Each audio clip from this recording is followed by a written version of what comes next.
Abdullapur మేట్లో BTech విద్యార్థి నవీన్ దారుణ హత్య కేసు దర్యాప్తులో విస్తుపోయే విషయాలు వెలుగులోకి వస్తున్నాయి.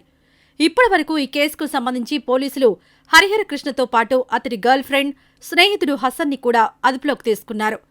న్యాయస్థానం వీరిద్దరికీ 14 రోజుల పాటు రిమాండ్ విధించింది. ప్రస్తుతం యువతిని చంచల్గూడ జైలుకు తరలించగా హసన్ను చెర్లపల్లి జైలుకు తరలించారు.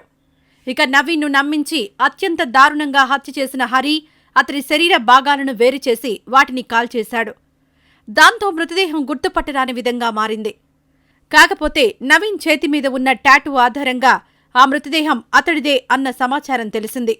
మరి ఇంతకు నవీన్ చేతిమీద ఉన్న ఆ పచ్చబొట్టు ఎవరిదో తెలిస్తే కంటతడి పెట్టుకోవాల్సిందే. నవీన్ని దారుణంగా హత్య చేసిన హరి అతడి శరీరం నుంచి గుండెను వేరుచేశాడు, వేళ్లను కట్ చేశాడు.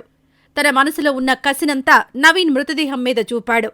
ఆ తర్వాత శరీర భాగాలను తగులబెట్టాడు.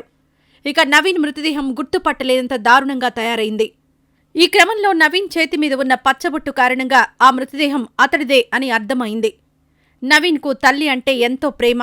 అయితే దురదృష్టవశాత్తు నవీన్ తల్లిదండ్రులు విడిపోయారు. దాంతో నవీన్ తల్లి దగ్గరే ఉండేవాడు.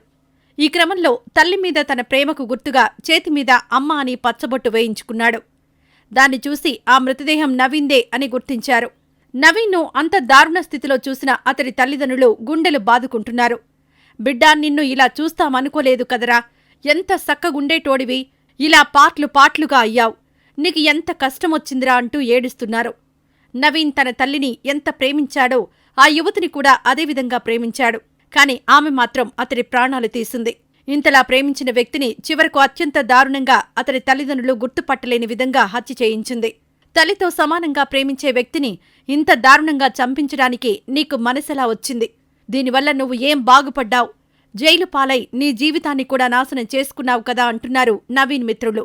అమ్మను ఎలా ప్రేమించాడో ఆ యువతిపై కూడా అంతే ప్రేమను పెంచుకున్నాడు నవీన్.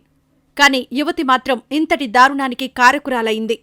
మరి యువతి తీరుపై మీ అభిప్రాయాలను కామెంట్స్ రూపంలో తెలియజేయండి.